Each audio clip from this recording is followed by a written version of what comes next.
हैं बीजीसीएम न्यूज 24। आज हमारे साथ में है जिला गौतम बुद्ध नगर से एडवोकेट संतराम भारती जी। संतराम भारती जी, आपका स्वागत है हमारे चैनल में। जी, जय भीम उदय अमित जी, धन्यवाद। जय भीम नमो बुद्धाय। और हमारे साथ में है ओम प्रकाश सिंह जी, पूर्व महामंत्री रहे हैं जिला गौतम बुद्ध नगर में बहुजन समाज पार्टी से, वो भी हमारे चैनल में जुड़ रहे हैं। तो ओम प्रकाश जी, आपका स्वागत है हमारे चैनल पर।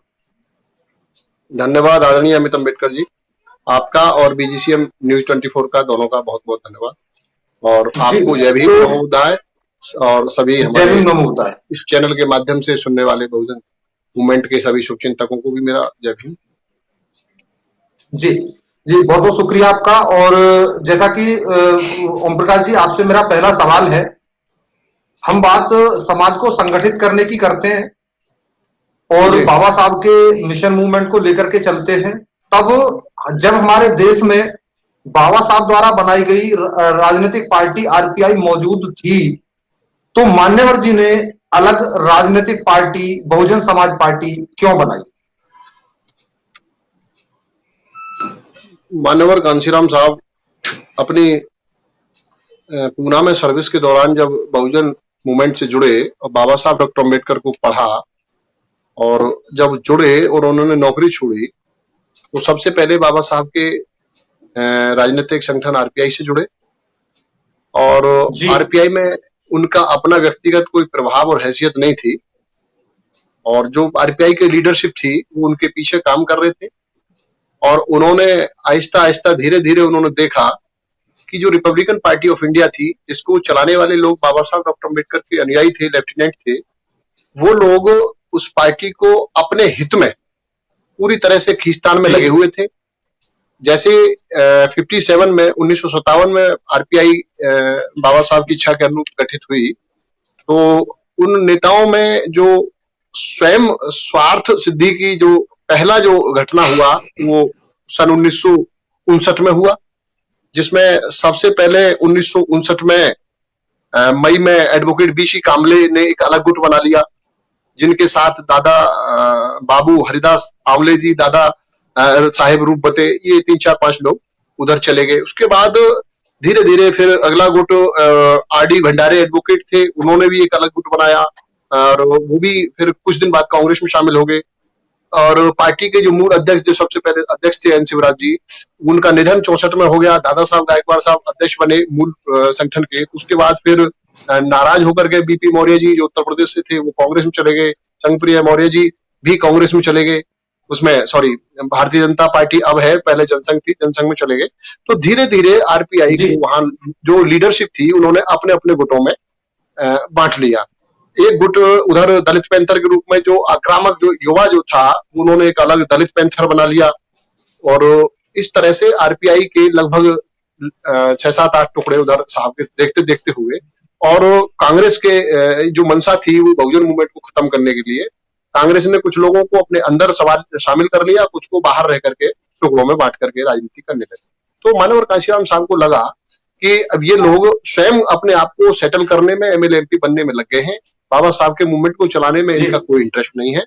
और तब साहब ने जो है हमारे जो गैर राजनीतिक जड़ें थी उनको तैयार करने के लिए बामसेब को तैयार किया, फिर डीएसपी बनाई, फिर लास्ट में उन्होंने कहा कि हमको अब केवल राजनीति करनी है। तो मान्यवर कांशीराम साहब ने तब जाकर के बहुजन समाज पार्टी बनाई। उसके पीछे कारण था, उस समय देश में 7 राष्ट्रीय पार्टियां होती थी।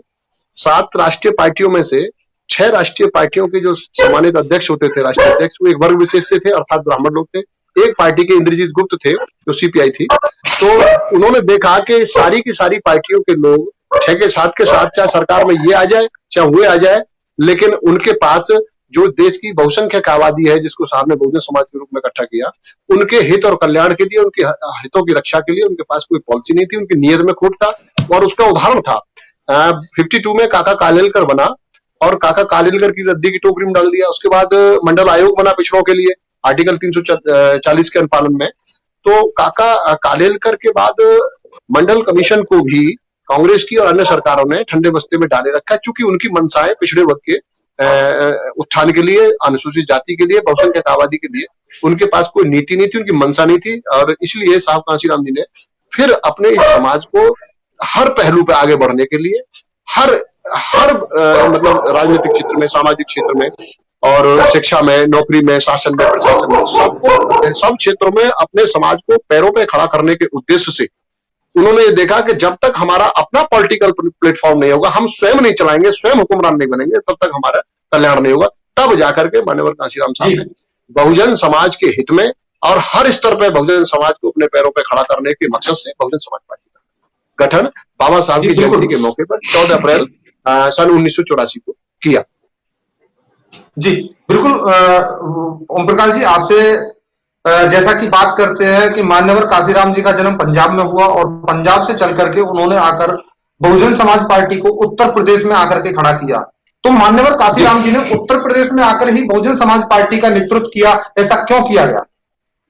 मान्यवर कांशीराम साहब ने बाबा साहब के मूवमेंट को बहुत बारीकी से पढ़ा, अध्ययन किया, वाच किया। तो साहब ने देखा कि मान्यवर बाबा साहब डॉक्टर अम्बेडकर जी को उधर वेस्ट बंगाल में जो चंडाल जाति थी वो बहुत उनको सम्मान करती थी, उनके संघर्ष में सहयोग करती थी। उधर महाराष्ट्र में जो महार है वो बाबा साहब डॉक्टर अम्बेडकर के संघर्ष में शामिल था। उत्तर प्रदेश का जाटव जो चमार है वो बाबा साहब डॉक्टर अम्बेडकर के आंदोलनों में सहयोग करता था। ये सारी पृष्ठभूमि को मान्यवर कांशीराम साहब ने स्टडी किया और इसको स्टडी करने के बाद ये भी देखा, जब बाबा साहब की जो शेड्यूल कास्ट फेडरेशन जो चुनाव लड़ी 57 में, तो उस समय 30 विधानसभाओं से विधायक चुनकर के आए थे और उत्तर प्रदेश से अकेले 8 विधायक चुनकर के पहुंचे थे। तो ये सारी चीजें बाबा साहब का इधर उत्तर प्रदेश में दौरे को उन्होंने, चाहे लखनऊ का दौरा हो, चाहे वो आगरा का दौरा हो, तो यानी कि जब उत्तर प्रदेश में बाबा साहब आते थे तो यहाँ का जो जाटव चमार है वो बाबा साहब डॉक्टर अम्बेडकर के आंदोलन में पूरी तरह से सहयोग करता था, समर्थन करता था और बढ़ चढ़कर हिस्सा लेता था। तो मान्यवर कांशीराम साहब ने ये देखा, जहां जहां बाबा साहब डॉक्टर अम्बेडकर के मानने वाले लोग होंगे ये मूवमेंट वहां आगे बढ़ सकती है। लेकिन महाराष्ट्र उसमें अपवाद रहा। महाराष्ट्र में बाबा साहब क्या वहां महात्मा ज्योतिबा फूले जी, साहू जी महाराज जी, 3 बड़े महापुरुषों का 108 साल का वहां लंबा कारवा था, लेकिन फेलियर रहा महाराष्ट्र में। तो मान्यवर कांशीराम साहब ने उत्तर प्रदेश की तरफ इसलिए देखा कि वहां जब बाबा साहब का आंदोलन था तो इधर लोग उनको बहुत सहयोग और सपोर्ट करते थे और यहाँ उसको ध्यान में रखते हुए मान्यवर कांशीराम साहब ने उत्तर प्रदेश की जमीन को तैयार करने का काम किया। बिल्कुल बिल्कुल वकील साहब, बहुत अच्छी बात आपने कही है कि जहां पर बाबा साहब के मानने वाले होंगे, जहां बाबा साहब की विचारधारा जीवित होगी, तो वहां से पहले अपनी राजनीति को मजबूत किया जा सकता है। जी जी। तो हम बात करते हैं भारती जी से। संतराम जी हमारे साथ में जुड़े हुए हैं। तो भारती जी, आपसे सवाल है मेरा कि पहले एमपी और एमएलए बनाना जरूरी है या अंबेडकर मूवमेंट चलाना जरूरी है? जहां तक एमपी एमएलए और मूवमेंट की बात है उसमें एमपी एमएलए को मैं प्राथमिकता दूंगा, क्योंकि जो भी शासन शक्ति के माध्यम से हम कर सकते हैं वो वहीं से हो सकता है। जी जी बिल्कुल। जी ओम प्रकाश जी, क्या कहना चाहते हैं? इस पे नहीं, भारती जी ने अपनी बात ठीक की है, मैं इनकी बात में जोड़ता हूं। उनका जो कहने का तात्पर्य है वो शायद पूरी बात पूरी कर पाए हैं हमारे अध्यक्ष जी। जो एमएलए एमपी बनना समाज के कल्याण के लिए जरूरी है, ये बात उनकी ठीक है, लेकिन अपनी विचारधारा के एमएलए एमपी बनना जरूरी है, अपने मूवमेंट के बनना जरूरी है। एमएलए एमपी तो बहुत लोग बने हैं, लेकिन अगर हमारे समाज का एमएलए एमपी किसी गैर बराबरी की व्यवस्था के पोषक राजनीतिक दल से बनता है तो वो हमारे समाज का, अपने समाज की तरफ मुंह नहीं कर सकता। एमएलए एमपी बनने से हमारा कल्याण नहीं हो सकता, बशर्ते कि वो एमएलए और एमपी हमारे मूवमेंट के लोग ना हो, बाबा साहब की आइडियोलॉजी के ना हो। जी, मतलब एमपी एमएलए तो हो लेकिन वो बाबा साहब की विचारधारा से जुड़े हुए होने चाहिए, तब वही कल्याण कर सकता है। अम्बेडकर वही कल्याण कर सकते हैं। बहुत बड़ी बात करें जी। ओम प्रकाश जी, दूसरा सवाल आपसे है कि समाज को बाबा साहब के का नारा देने वाले जो कहते हैं संगठित रहो जी, वो समाज सुधारक स्वयं संगठित नहीं है, आपस में बिखरे हुए हैं। क्या कहना चाहते हैं इस बात पर? देखिए, ये बात आपकी ठीक है। बाबा साहब डॉक्टर अम्बेडकर के नाम से और बहुत सारे संगठन, कुछ लोगों ने बाबा साहब के नाम को भी संगठन में जोड़ा हुआ है, कुछ ने अपने समाज का नाम लिख करके बाबा साहब की आइडियोलॉजी पे संगठन चला रहे हैं। ये बात आपकी ठीक है, लेकिन उनकी दिशा मैं समझता हूं कि उचित नहीं है। वो वजह क्या है, जो संगठन जो चला रहे हैं, मोस्टली बहुतायत में लोग जब किसी राजनीतिक संगठन में उनको कुछ समय जुड़ने के बाद जिम्मेदारी नहीं मिलती है या उनकी इच्छा के अनुरूप कहीं सेटल नहीं होते हैं, तो फिर वो स्वयं का अपना प्लेटफॉर्म बनाते हैं, स्वयं को तैयार करने के, स्थापित करने के लिए। मकसद उनका भी राजनीति होता है। और दिक्कत क्या है, बहुत सारे जो संगठन हैं वो विरोधी राजनीतिक दलों के इशारे पर भी चलवाए जाते हैं और चलवाए जा रहे हैं। उसका मैं आपको उदाहरण बताऊंगा। जैसे कोई मान लीजिए संगठन चल रहा है और उस संगठन का चलाने वाला आदमी कहता है कि हम तो सामाजिक संगठन चला रहे हैं, समाज के लिए काम कर रहे हैं। अब उसकी नीयत को आप पर रखिए आदरणीय अम्बेडकर जी, कि जो व्यक्ति समाज के नाम पे संगठन चला रहा है और समाज के भले होने के फायदा उठाने के लिए समाज में जाता है, चंदा लेता है, फिर अपना कार्यक्रम करता है, तो भले लोग समाज के नाम पर लोगों के साथ जुड़ जाते हैं, लेकिन उनकी बैकग्राउंड को देखना चाहिए। यदि कोई भी समाज के संगठन का चलाने वाला, उसका तथाकथित अध्यक्ष अगर किसी पॉलिटिकल पार्टी का अध्यक्ष है या किसी पॉलिटिकल पार्टी का पदाधिकारी है, तो वो निश्चित तौर पर उस पार्टी के हित के लिए, उस पार्टी को मजबूत करने के लिए अप्रत्यक्ष रूप से समाज के उस संगठन का इस्तेमाल करता है। और जब वो अपने कोई कार्यक्रम करता है, उनका खुलासा भी होता रहता है समय समय पे, समाज के नाम पे मीटिंग करते हैं, आयोजन करते हैं, और उनकी कार्यक्रम की अध्यक्षता या उसके चीफ गेस्ट विरोधी पार्टी जो बाबा साहब की आइडियोलॉजी के लोग नहीं है, ऐसे लोग उनके कार्यक्रमों के चीफ गेस्ट होते हैं। उनकी नीयत भी खुलासा होती है। मैं आपको एक गौतम बुद्ध नगर में एक संगठन का नाम बता दूं। एक संगठन समाज के नाम पे नोएडा में चलता है, जिसको कुछ लोग अदरवाइज ले सकते हैं, लेकिन मुझे कहना ठीक लग रहा है, लोगों को संदेश मिलना चाहिए। दलित उत्थान समिति करके एक संगठन समाज में लोग करते हैं, और हमारे समाज के लोग जी, हेलो जी, खुलकर रखिए अपनी बात।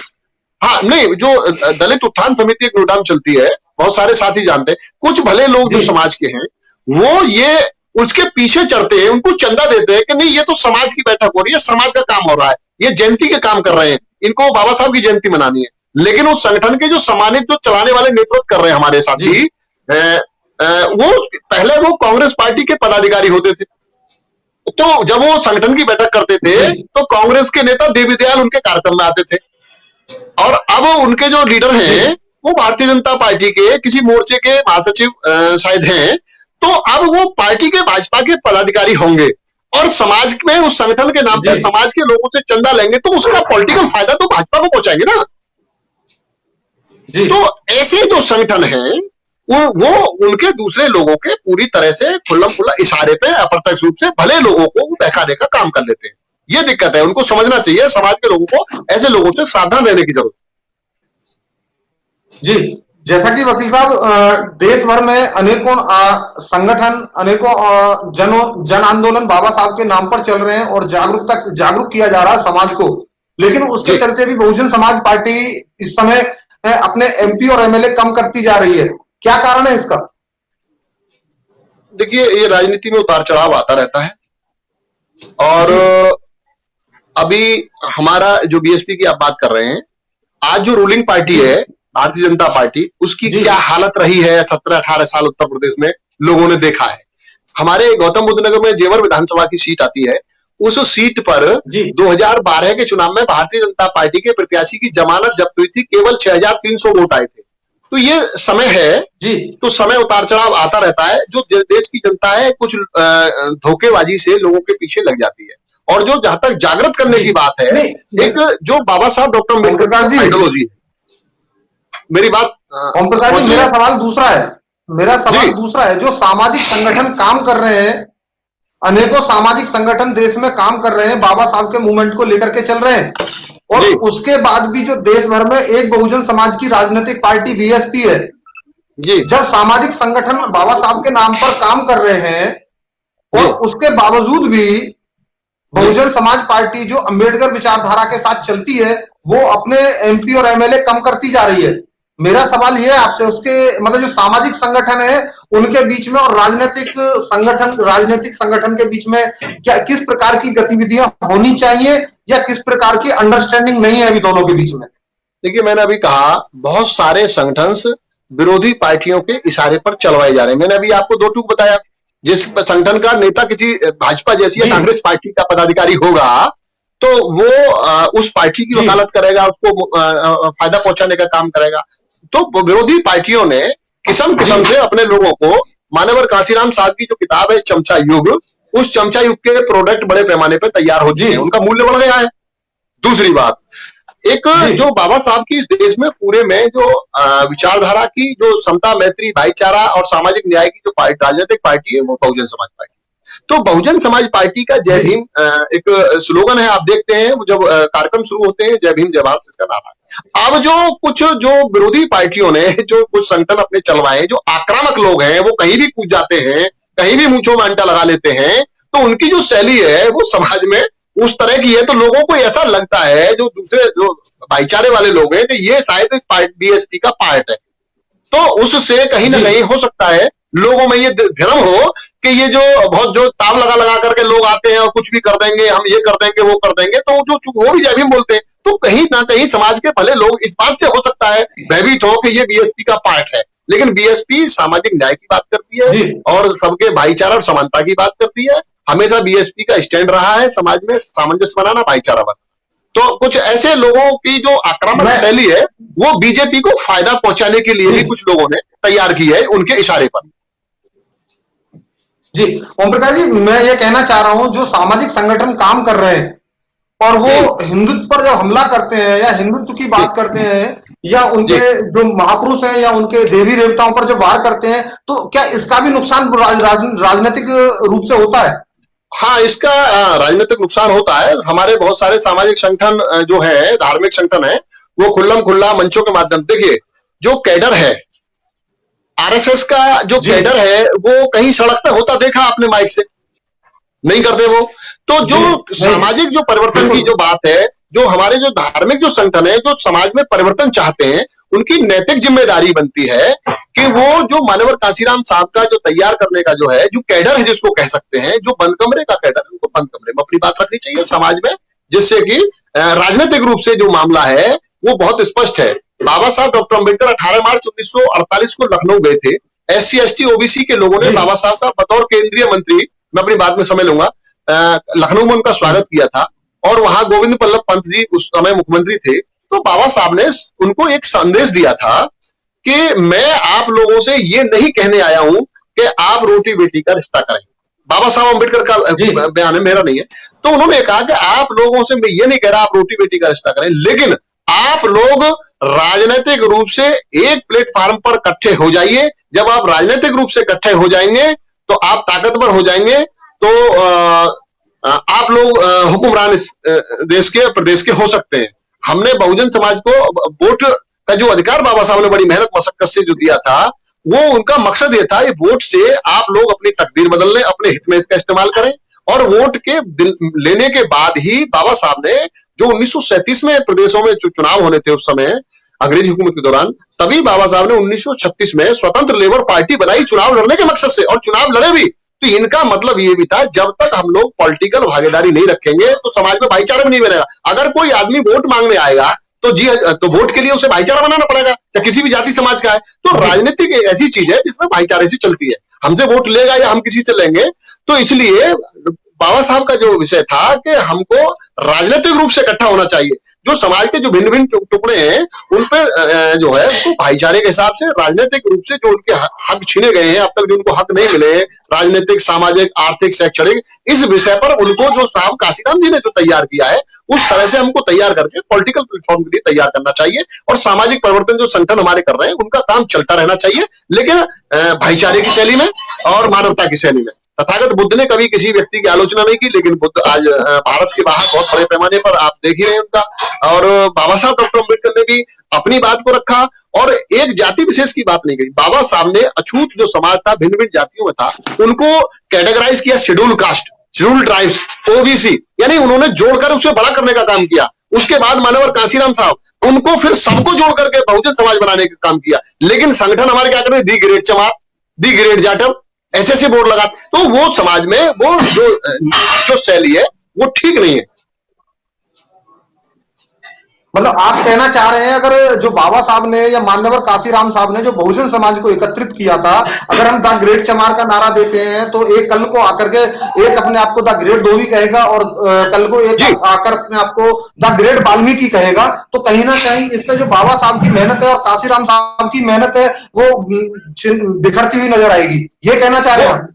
बिल्कुल बिल्कुल हो ही हो रहा है। अब आप एक आदमी अपना संगठन दी ग्रेट चमार हो गया, दी ग्रेट जाटव हो गया, अभी मैं देख रहा था एक उस पर खटीक महासभा, वाल्मीकि महासंघ। तो इस तरह से जब हम एक तरफ हम बाबा साहब की बात करते हैं, मानवर काशीराम साहब के भी अनुयायी होने की बात करते हैं, लेकिन हम घटा बढ़ाकर उसको अपने अपने कौम का एक संगठन बना लेते हैं, तो ये बात फिर उन महापुरुषों के आंदोलन के विरुद्ध है। जब बाबा साहब की हम बात करते हैं तो उन्होंने जाति की बात नहीं करी, उन्होंने कैटेगराइज किया शेड्यूल कास्ट, जितनी भी अछूत में जो अनटचेबल कास्ट थी उनको सबको एक सूत्र में बांध करके उनको सबको शेड्यूल में बनाया, शेड्यूल कास्ट कहा गया।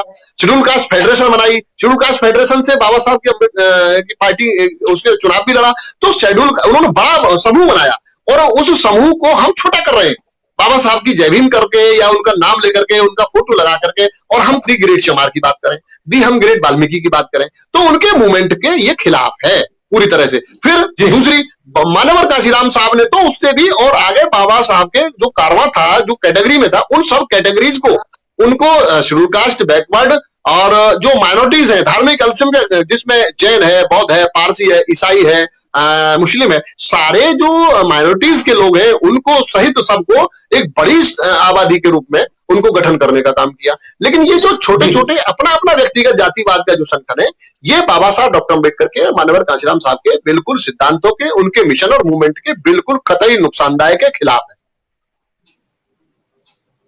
मतलब जो सामाजिक संगठन काम कर रहे हैं उनकी जो कार्यशैली है उस तरीके से नहीं है जो राजनीतिक रूप, राजनीति क्षेत्र को मजबूत कर सके। हाँ, कुछ लोग अच्छे लोग भी काम कर रहे हैं, वो जब सामाजिक संगठन के प्लेटफॉर्म से हटते हैं तो वो फिर पॉलिटिकल अपना व्यू भी देते हैं कि हमारा हित कहाँ सुरक्षित है, बहुजन समाज का। ऐसे लोग भी हैं, काम कर रहे हैं, लेकिन बहुतायत में जो लोग हैं जो मंच पर भी कहते हैं कि हमको पॉलिटिक्स से लेना देना नहीं है, और नीचे भी कहते हैं, और नीचे फिर अब अलग भी कहते हैं। तो ऐसे लोगों को वाकई में यदि मूवमेंट की बात करते हैं, अगर वाकई में वो लोग बाबा साहब के अनुयायी हैं, तो उनकी जो जिम्मेदारी बनती है कि वो प्लेटफॉर्म को अपने को मजबूत करें।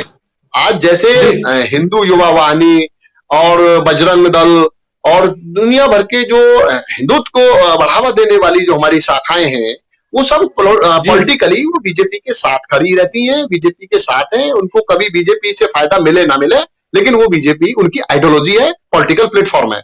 इसी तरह से बाबा साहब डॉक्टर अम्बेडकर की ये जो बीएसपी है, ये नेशनल लेवल की पार्टी है। अब कहते हैं कि जी उसका वजूद नहीं है, वजूद Bharatiya Janata party national level के कई राज्यों में नहीं है, तो ये तो एक प्रभाव होता है।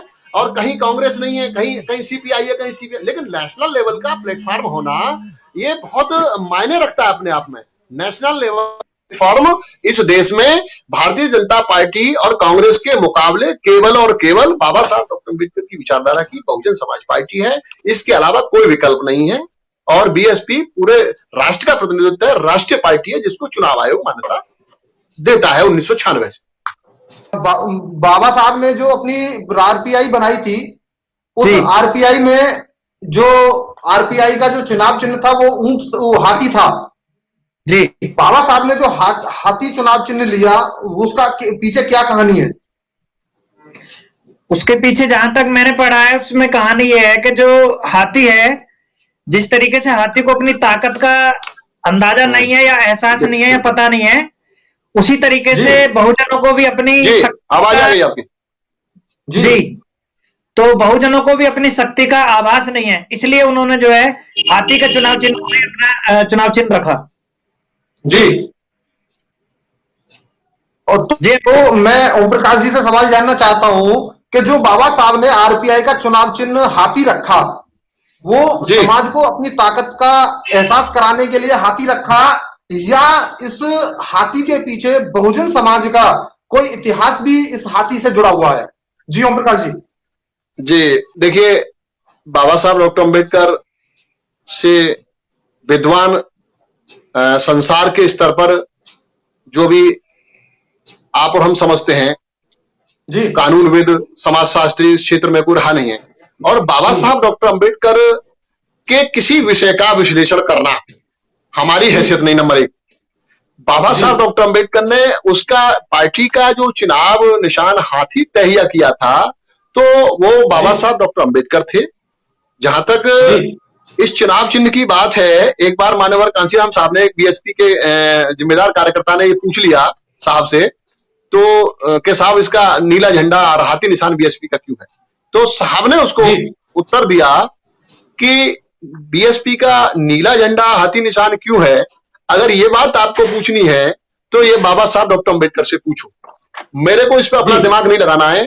जितना दिमाग बाबा साहब डॉक्टर अंबेडकर इस पे लगा चुके हैं, उन्होंने ये तहिया कर दिया, मुझे इससे आगे जाना है, क्योंकि उनके उसको किए हुए को उधेड़बुन करना, ये हम समय में गंवाना है।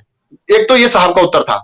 लेकिन आप और हम चूंकि चर्चा कर रहे हैं, जो साहब के लिटरेचर में हमने जो सुना भी है, देखा भी है, उसमें जिस तरह से इस देश में बहुजन समाज की विशालकाय आबादी है, जैसा कि लगभग 85% साहब ने तहिया किया था इस देश के बहुजन समाज को, तो उनका मानना भी ये था कि जिस तरह से इस देश में बहुजन समाज विशाल है, विशाल आकाय है, उसी तरह से जो हाथी है वो भी विशाल आकाय है, उसको भी अपनी ताकत का एहसास नहीं है, इसी जैसे आज बहुजन समाज को नहीं है। तो बहुजन समाज की जो जैसी हैसियत है, ताकत बहुत है, बड़ा बहुत है, लेकिन उसको अपने आप का एहसास नहीं है, और ऐसी हाथी विशाल काय है, उसको एहसास नहीं है। लेकिन जो हम लोग पढ़ते हैं मिशन और मूवमेंट में, तो तथागत बुद्ध से लेकर के हाथी का अपना एक वो रहा है प्रतीक।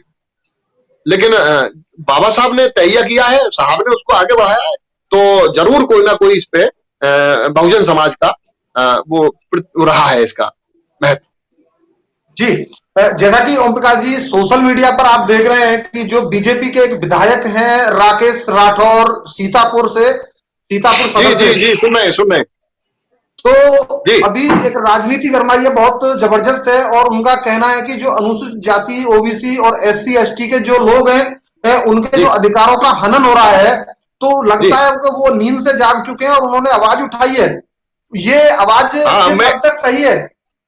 देखिए, मैं भी उसको देख रहा हूँ कई दिन से, और एक नेशनल जनमत करके एक चैनल है, वो दिखा रहा है उनको, उनको बड़ा पुरस्कृत भी कर रहा है वो चैनल, जो कोई पटेल है।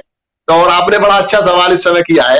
देखिए, भारतीय जनता पार्टी की जो स्थापना है जी, वो बीजेपी की जो स्थापना का एक मकसद है।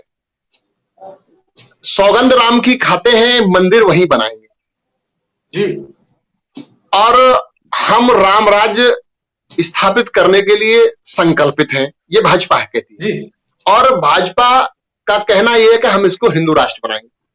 भाजपा के नेता गाहे बगाए इसमें भी और पहले भी सरकार में भी, चाहे हेगड़े हो चाहे कोई हो, हम संविधान बदलने आए हैं, वो ऐसा कह रहे हैं।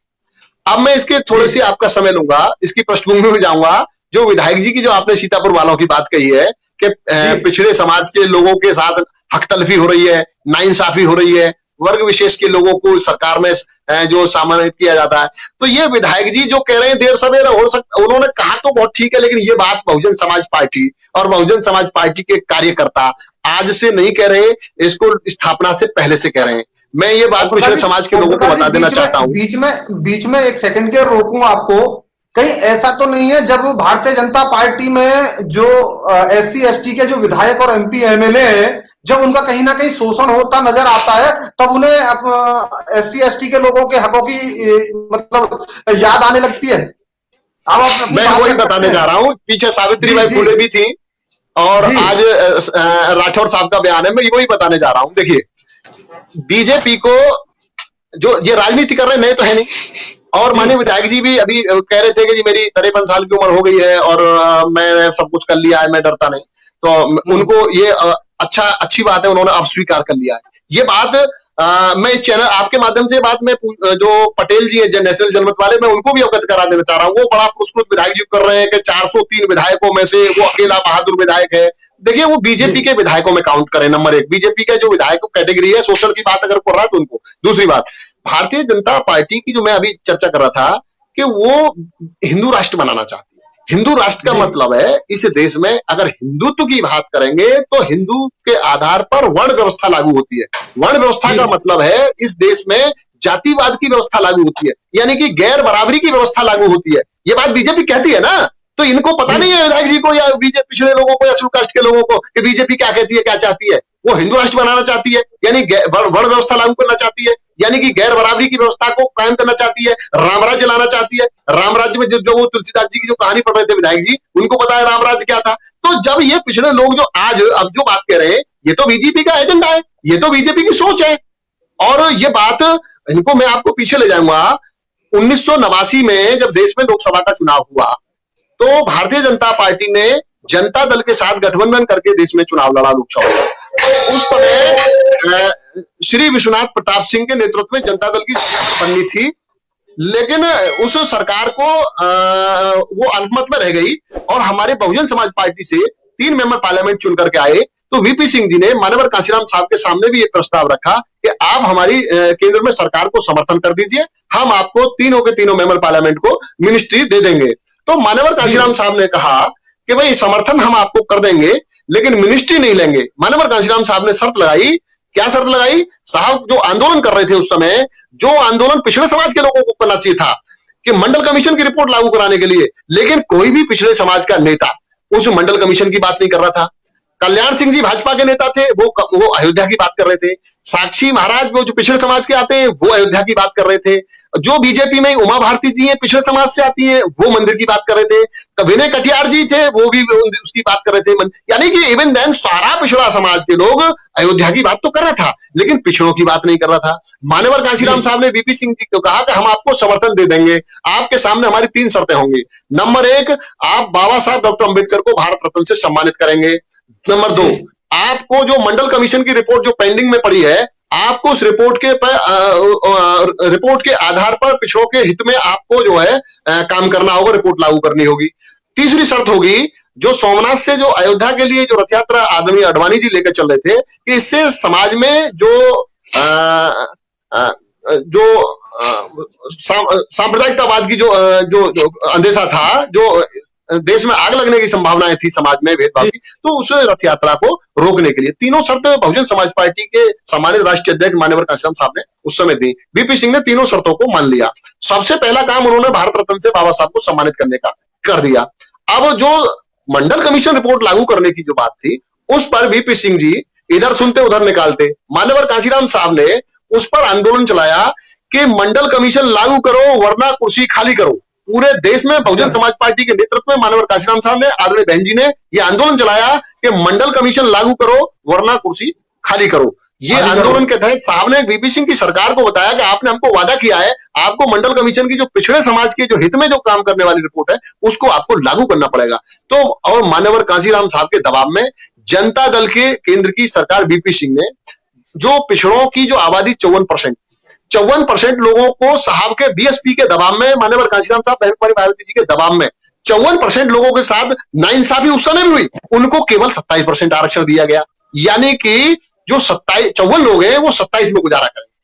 उस 27 को मिलने के बाद भी इसी भारतीय जनता पार्टी ने, जो 88 सांसदों से जो केंद्र के वीपी सिंह की सरकार को समर्थन दे रही थी, इस भारतीय जनता पार्टी की सरकार पार्टी ने वीपी सिंह जी की सरकार को इसलिए गिरा दिया कि इन्होंने वो पिछड़ों के लिए आरक्षण लागू कर दिया था। तो ये भारतीय जनता पार्टी को, ये जो लोग पिछड़े लोग हैं, वो जानते नहीं है। वो तो उस समय जब सरकार केंद्र की गिरा सकते हैं पिछड़ों के आरक्षण मिलने पर, तो आज वो पिछड़ों की कैसे हितैषी हो जाएगी? उसका एजेंडा तो बदला नहीं।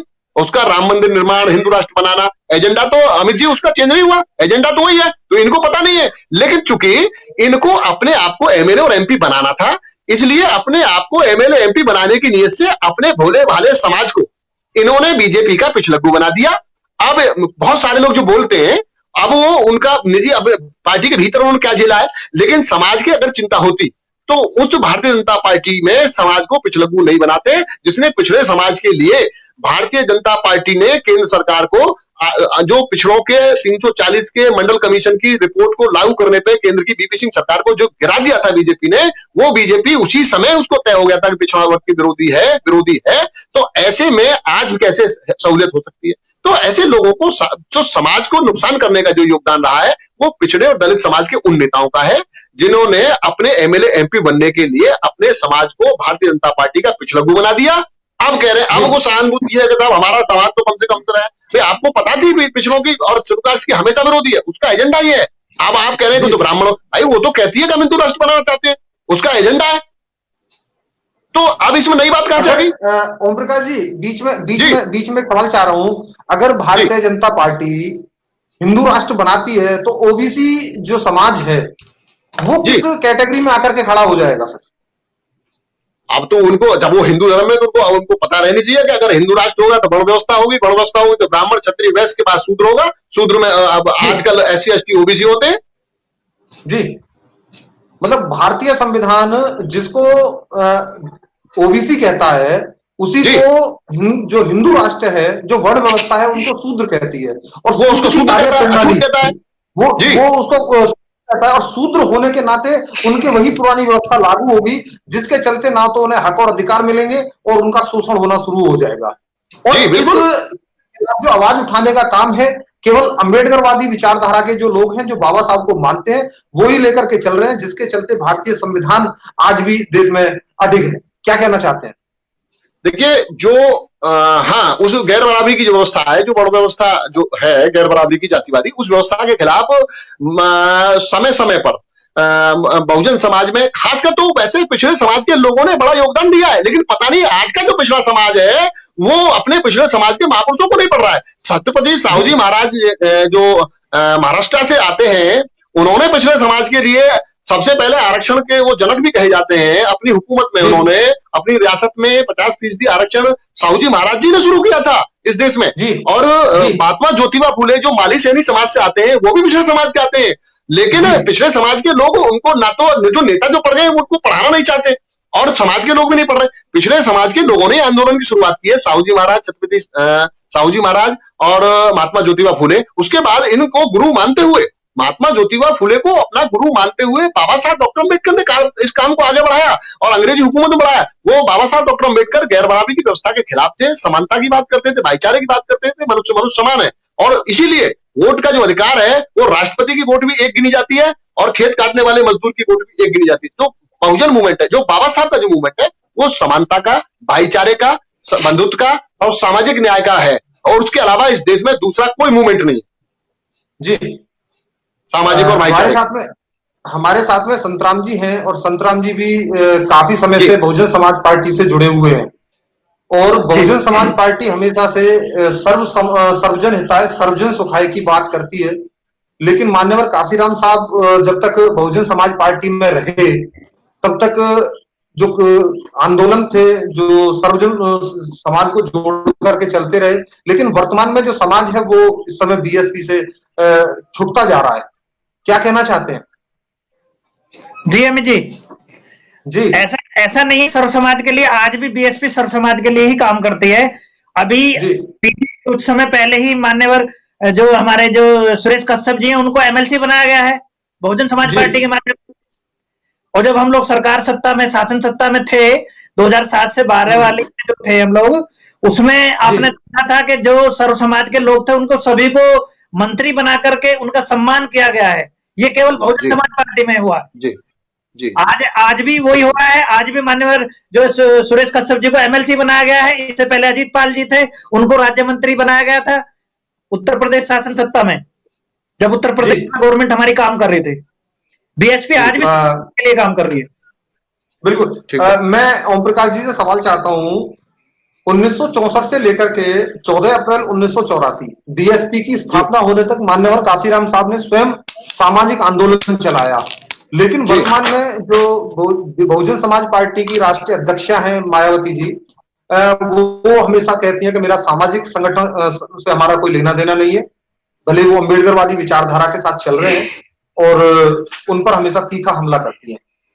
ऐसा क्यों है? नहीं जी, ऐसा नहीं है। देखिए, आदरणीय बहन जी ने ऐसा, आप पता नहीं कैसे कह रहे हैं, बहुजन समाज पार्टी को ये कहा जाता है, बहुजन समाज पार्टी राजनीतिक पार्टी के साथ साथ एक बहुजन बीएसपी एक मिशन है, मूवमेंट है जी। यानी मूवमेंट, सामाजिक परिवर्तन और आर्थिक मुक्ति आंदोलन। ये बहुजन समाज पार्टी राजनीतिक पार्टी बाद में है, पहले सामाजिक परिवर्तन का एक मिशन है, ये बहुजन समाज पार्टी है। और बहुजन समाज पार्टी ने सामाजिक परिवर्तन बड़े पैमाने पे किया है। देखिए उत्तर प्रदेश में बड़ी पैमाने पे गैर बराबरी थी, यहां तक कि मानवर कांशीराम साहब ने ये कहा था कि उत्तर प्रदेश ब्राह्मणवाद का पालना है, और उत्तर प्रदेश में मानवर कांशीराम साहब ने काम किया, और यहाँ जो समता मूलक समाज की जो स्थापना बीएसपी के माध्यम से हुई, सर्व समाज के लोग आपके साथ हैं, और सामाजिक परिवर्तन ही इसको कहते हैं कि जो सभी लोग एक साथ एक मंच पे भाईचारे के साथ हों, ये सामाजिक परिवर्तन है। जी बिल्कुल।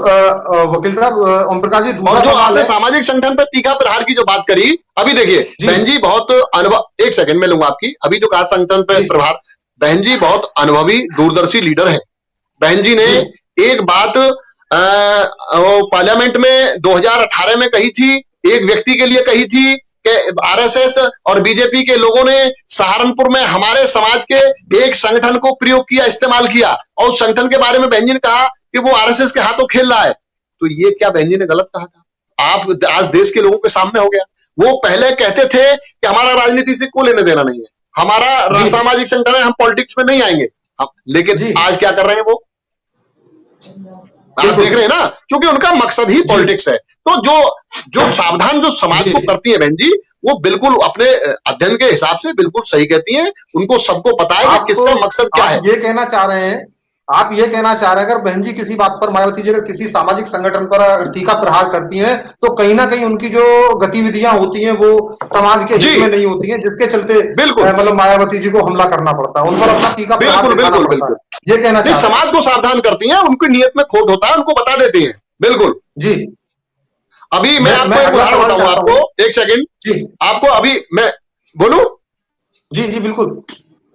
देखिए बहुत सारे लोग आज मानवर कांशीराम साहब के अनुयायी बन रहे हैं, फोटो लगा रहे हैं। कौन लोग बन रहे हैं? जो साहब के जीवित रहते हुए साहब के मूवमेंट में हमेशा खिलाफ रहे। मैं आपको एक मोटा उदाहरण बताता हूं बहन जी कैसे सावधान करती हैं। मध्य प्रदेश में 96 में 1996 में मानवर कांशीराम साहब ने कांग्रेस से अलायंस किया, साहब कांशीराम जी ने किया।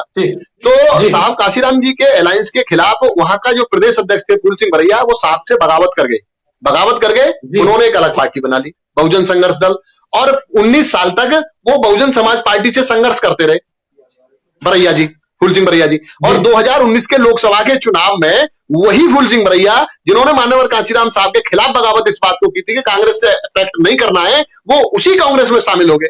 तो बहन जी क्या गलत कहती हैं? जी मतलब बाबा साहब की बात करता है, बाबा साहब का अनुयायी है। जी जी, समाज की चिंता मायावती जी को है, जिसके चलते मायावती जी अपने समाज को मतलब पहले से ही सचेत कर देती हैं कि ये सामाजिक संगठन कहीं ना कहीं समाज को क्षति पहुंचाएगा, इससे सावधान रहने की तुम्हें आवश्यकता है। देखिए आदरणीय जो बहन जी हैं, वो समाज के प्रति उनसे बड़ा समर्पित लीडर नहीं है देश में आज।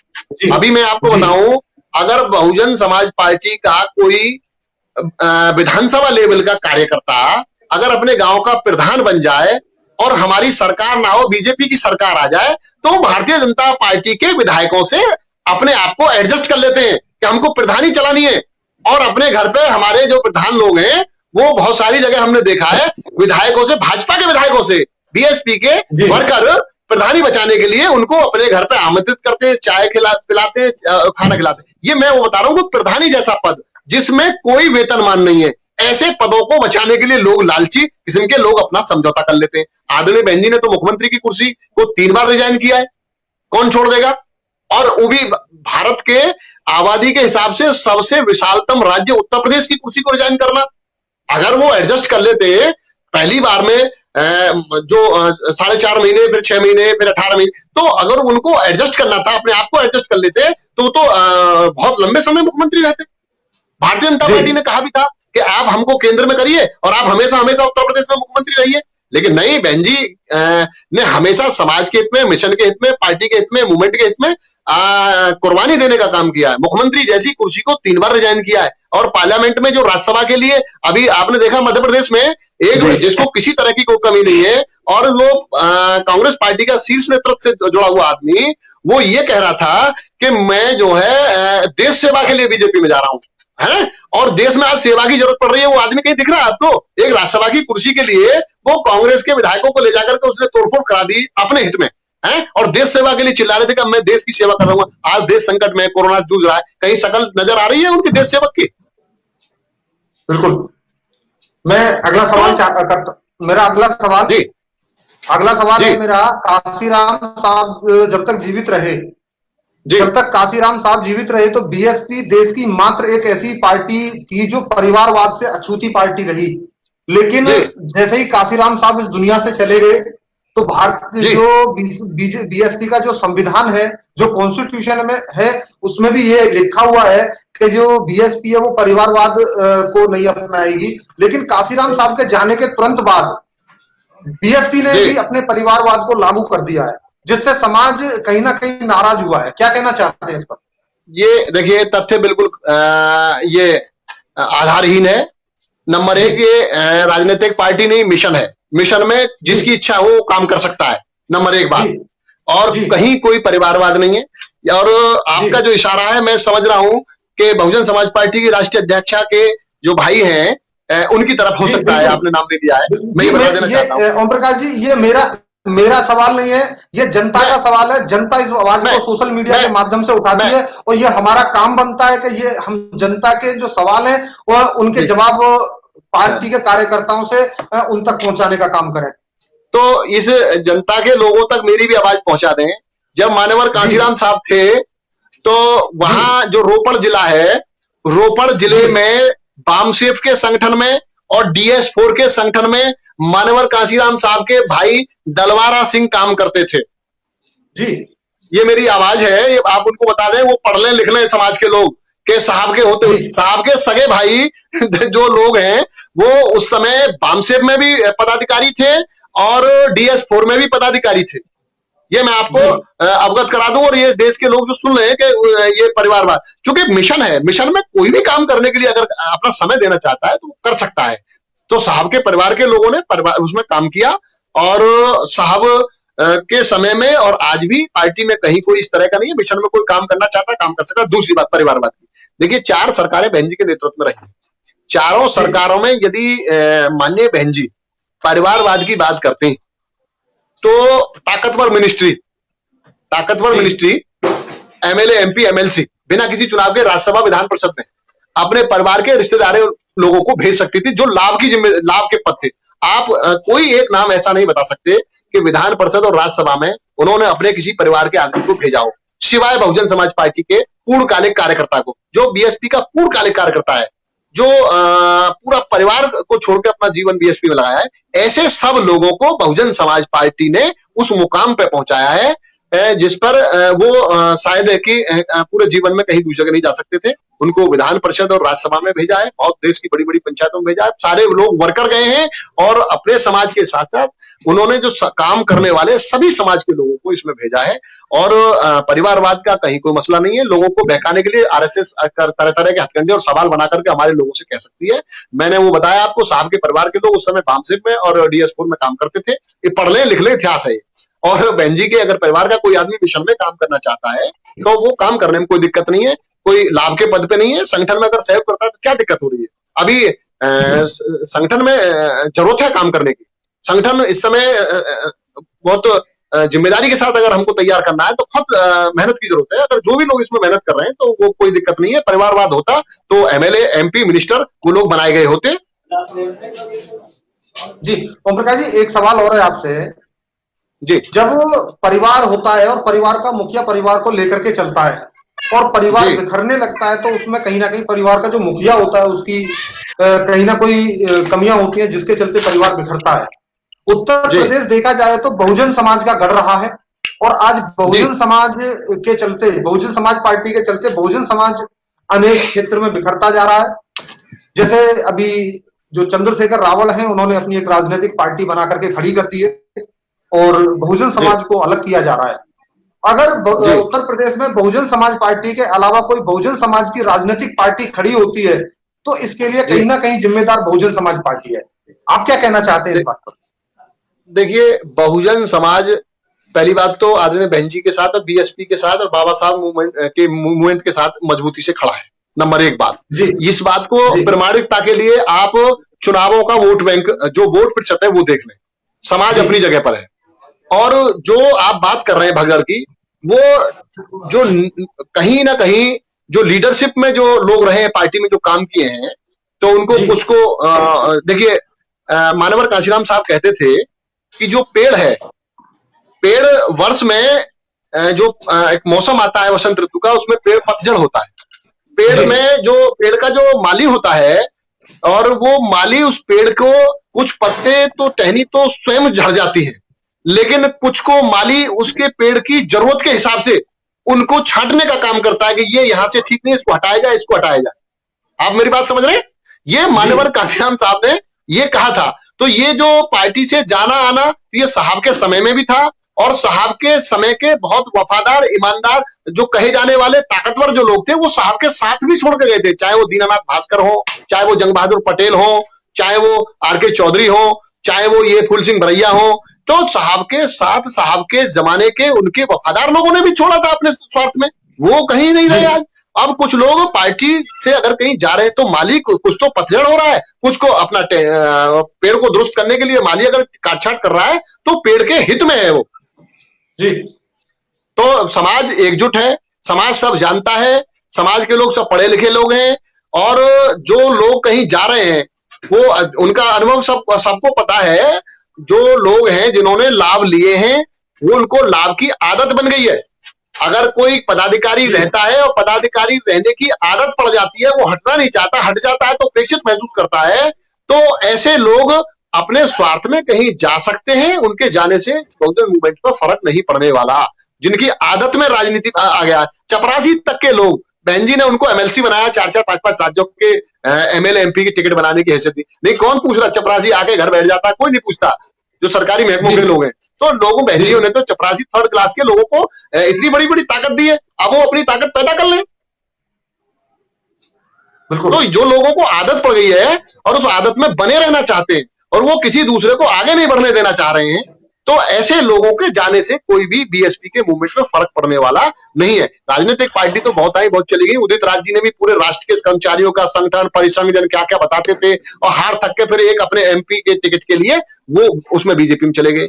ऐसे ही बहुत सारे नेता हैं जो पहले तो बहुत दमखम दिखाते हैं और फिर दल खड़ा करते हैं, और जब उनकी सेटिंग हो जाती है तो वो अपने सेट कर लेते हैं। एक दो खुद तो हो जाते हैं, एक आध आदमी कर लेते हैं। वो जब तक संगठन चलाते हैं तब तक उनका कहीं बोलबाला नहीं होता जी।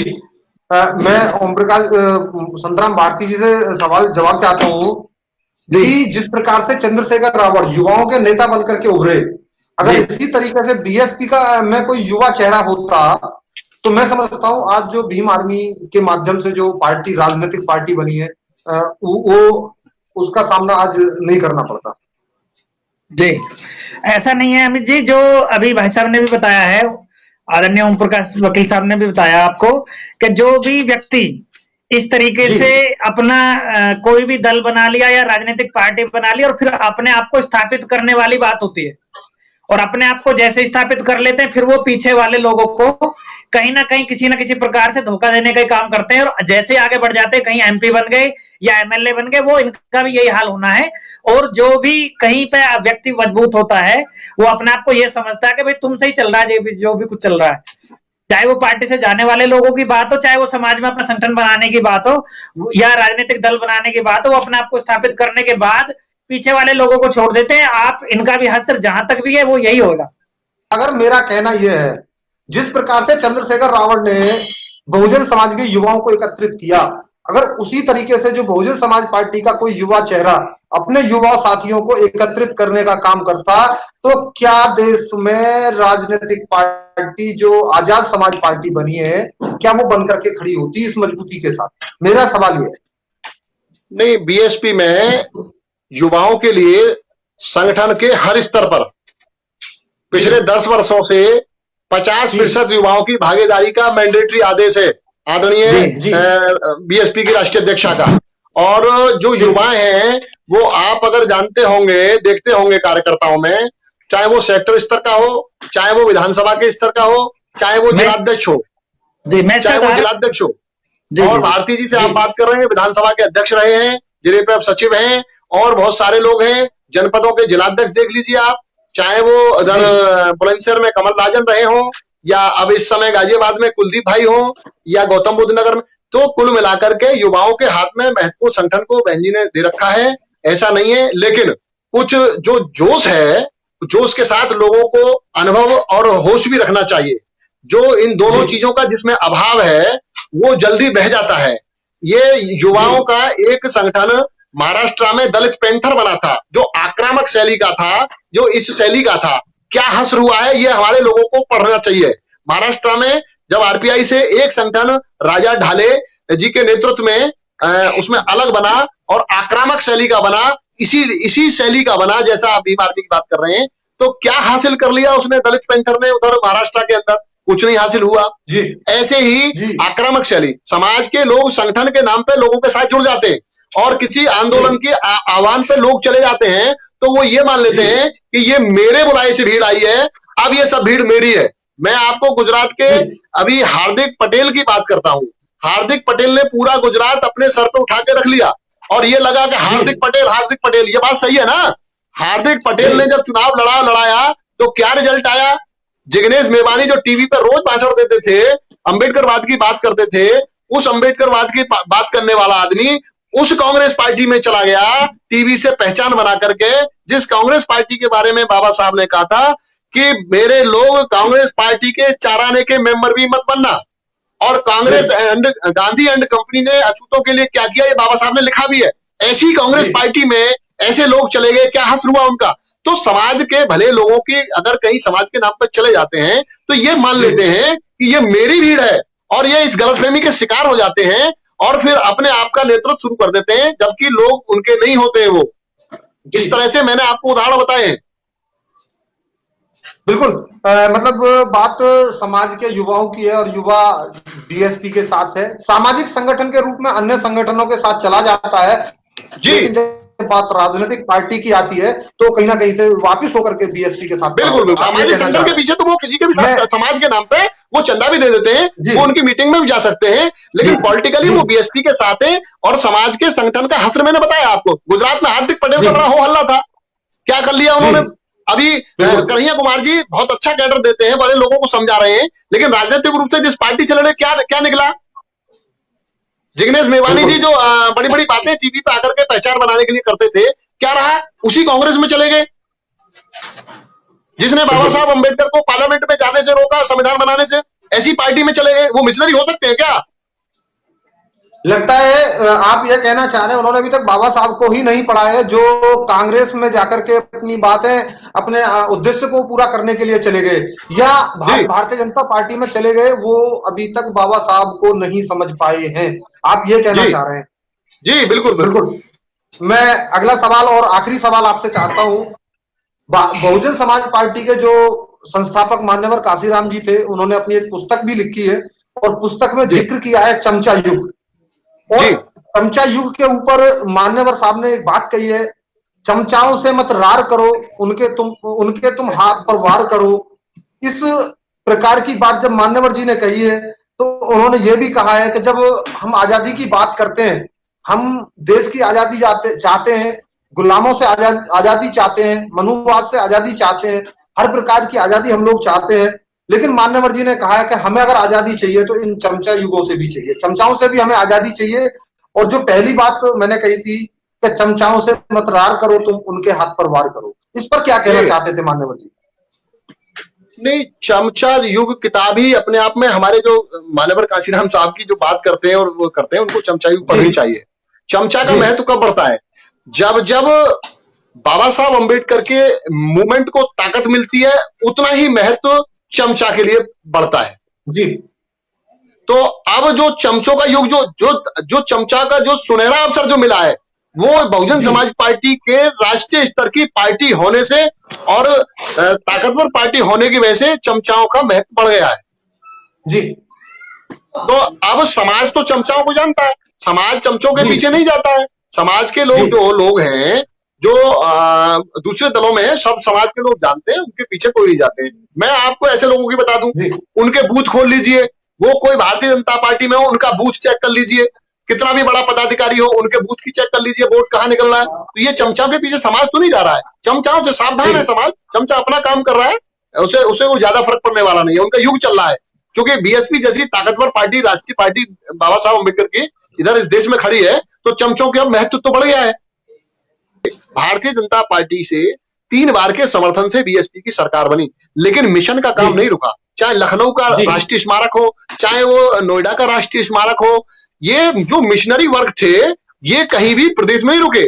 चाहे वो गौतम बुद्ध विश्वविद्यालय बनाने का हो, चाहे भाजपा की सरकार के समर्थन से महात्मा ज्योतिबा फूले नगर बनाने की बात हो, छत्रपति साहू जी महाराज विश्वविद्यालय बनाने की बात हो, तो ये एक आइडियोलॉजी है, मिशन है जो अपना चलता रहता है, उसको बीएसपी लगातार चलाती रहती है।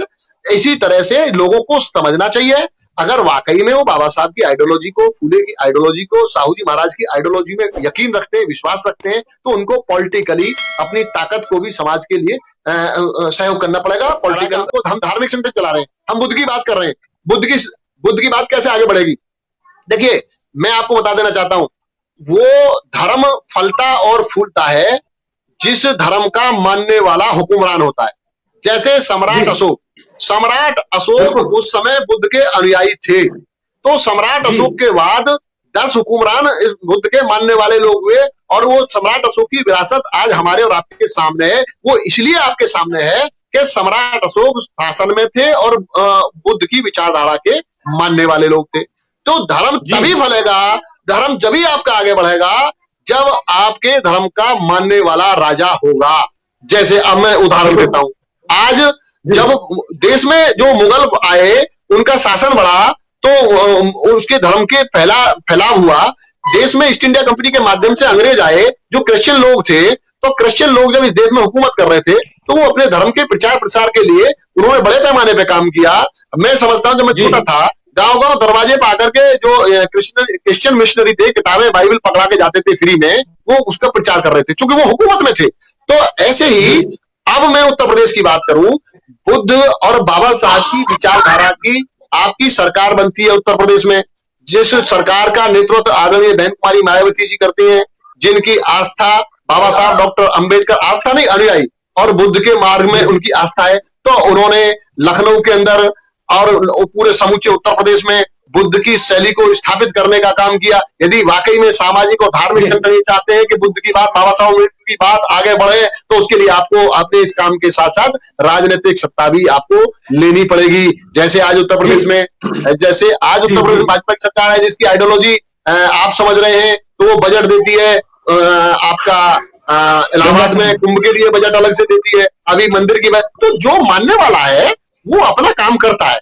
तो इसलिए यदि वाकई में आप सामाजिक और धार्मिक संगठन के सम्मानित साथी ये चाहते हैं कि ये मिशन आगे बढ़े, ये बात आगे बढ़े और धर्म आगे बढ़े, आपकी बात मजबूत हो, मिशन मूवमेंट मजबूत हो, तो इसके साथ साथ आपको बीएसपी के राजनीतिक प्लेटफॉर्म को भी ताकतवर बनाना होगा, तभी आपकी बात ये आगे बढ़ेगी। अन्यथा आप उस संगठन के नाम पर, उसके नाम पर आप समाज को धोखा देने का काम।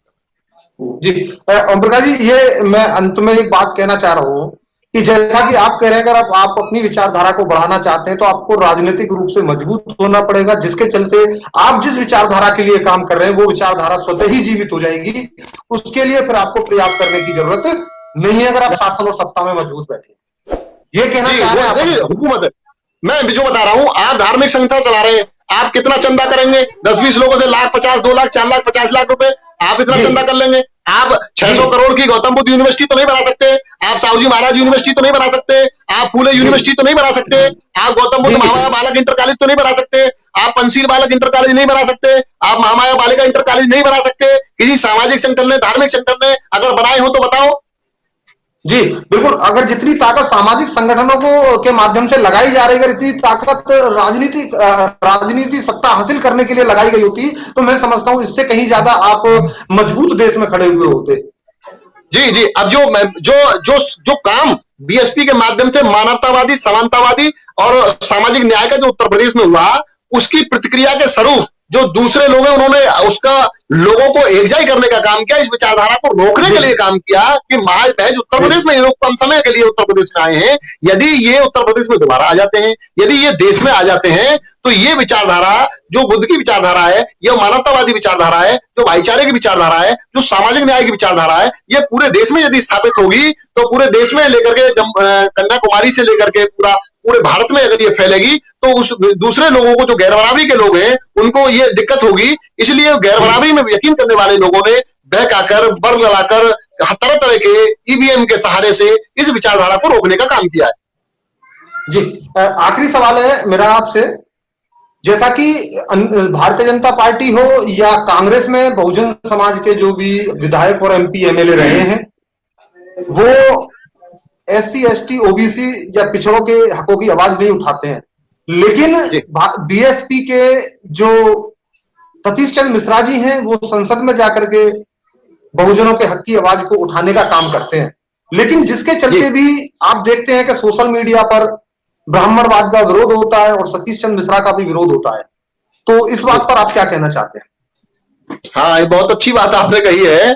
जो विरोध जो कर रहे हैं, वो जो विरोधी लोग हैं जिससे उसको फायदा मिलेगा, उन शब्दों को हमारे लोगों के बीच में डाल के उनको अपने शब्दों को इस्तेमाल करते हैं।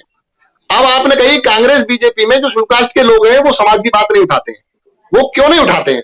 देखिए, जो पॉलिटिकल पार्टी है, पॉलिटिकल पार्टी की अपनी एक आइडियोलॉजी है, और जो पार्टी में जो राजनीति करता है वो अपनी पार्टी की विचारधारा का बंधा हुआ होता है।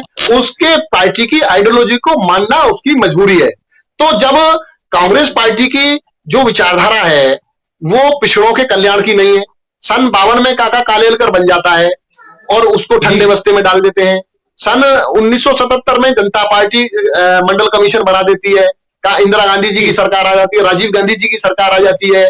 कांग्रेस पार्टी उस मंडल कमीशन जो पिछड़ों के हकूक की जो रिपोर्ट है, पिछड़ों के लिए जो जरूरी थी, जो उस रिपोर्ट को लागू नहीं करती है। इसका मतलब आप समझ रहे हैं, क्योंकि कांग्रेस की जो नीयत है वो उनके कल्याण के लिए नहीं है।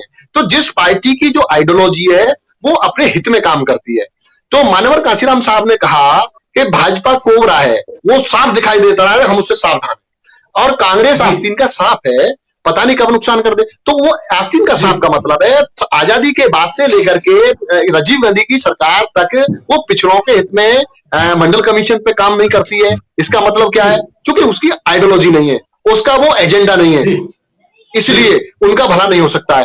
तो जो दूसरी पार्टियां हैं, उन पार्टियों के अपने अपने एजेंडे से वो लोग बंधे हुए हैं। जैसे मान लीजिए बीजेपी में शेड्यूल कास्ट के बैकवर्ड के लोग हैं, तो बीजेपी की जो आइडियोलॉजी है वो तो राम राज्य स्थापित करने की है। बीजेपी की जो आइडियोलॉजी है वो तो इस देश में जो है हिंदू राष्ट्र बनाने की है।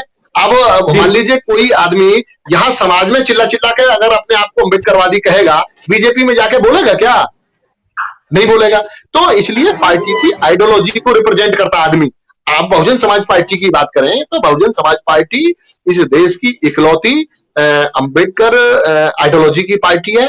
तो सतीश चंद्र मिश्रा जी हो, पहले ब्रजेश पाठक जी थे, चाहे रामवीर उपाध्याय थे, तो पार्टी की आइडियोलॉजी विचारधारा को रिप्रेजेंट करते हैं। उनकी नैतिक जिम्मेदारी बनती है जो पार्टी की आइडियोलॉजी है उसको अपने उचित प्लेटफॉर्म पर रखें। उसका आप देखते हुए पार्लियामेंट के अंदर सतीश मिश्रा जी बिल्कुल तथ्यों के आधार पर मजबूती से और बिल्कुल आमने सामने नेक टू नेक केंद्र सरकार से, चाहे गृह मंत्री हो चाहे देश का प्रधानमंत्री हो, तथ्यों के आधार पर बिल्कुल आंख से आंख मिलाकर के सवाल पूछते हैं। वो क्यों पूछते हैं? क्योंकि बीएसपी अंबेडकर आइडियोलॉजी की पार्टी है, और जो राजनीति करेगा जो भी व्यक्ति जिस भी पार्टी है उसकी आइडियोलॉजी के हिसाब से करेगा। इसलिए कांग्रेस और भाजपा में जो दलित और पिछड़े हैं वो उनकी आइडियोलॉजी के लिए काम करेंगे।